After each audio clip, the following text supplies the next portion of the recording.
Бүгд найрамдах Солонгос улсын цагдаагийн газар үйл ажиллагаанд ашигладаг MD Video AI программыг нийслэлийн засаг дарга бөгөөд Улаанбаатар хотын захирагч болон нийслэлийн гэмт хэрэгээс урьдчилан сэргийлэх ажлыг зохицуулах зөвлөлөөс тээврийн цагдаагийн албанд гардуулга өглөө. Ингэснээр мөрдөн шалгах ажиллагаанд чанарын шаардлага хангасан баримт нотлохоо бичлэгийг ашиглах боломж бүрдэж байгаа юм а.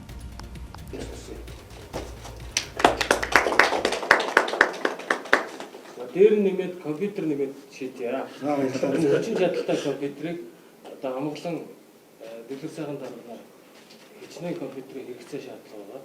Энийг нийслэлийн засаг дарга нөөц өгнөөс шийдъя. Хэдийгээр бид нар хууль эрх зүйн орчны хувьд бүрэн зохицуулалтаа болсон ч гэлээ гэсэн нөгөө талаасаа програм хангамж, техник хангамжийн хувьд бид нар шинжлэхдэх юм шаардлагатай байсан.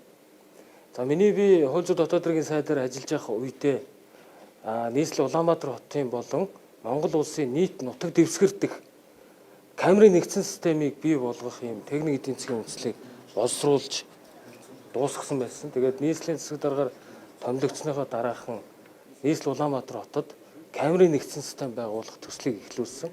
Энэ төсөл маань ингээд өнөөдөр амжилттай дуусж байна. За энэ төсөл өнөөдрийн байдлаар зөвхөн Улаанбаатар хотын гол туслах 2600 орчим зам дээр одоо камерын нэгдсэн систем ажиллана. Үүнээс гадна Улаанбаатар хотын гол одоо уулзуурууд болох 176 уулзуур дээр камерын нэгдсэн систем ажиллана. Үр дүн өгөөж ашиг бол бас богино хугацаанд бид ажиллаж энэ програм хангамжийг үйл ажиллагаанд хэрэгжилж гаргана. За биднэрт бас одоо шийдэх ёстой хэрэгүүд удаашралтай нотлох баримт, дутуу, дулмаг, за шүүх болон хэрэгжинүүд шийдвэрлэх хуулийн түвшинд явж байгаа хэрэг материалууд бол би зөрчилж хэрэгж байна. Эрүүг эргүүч байж байгаа.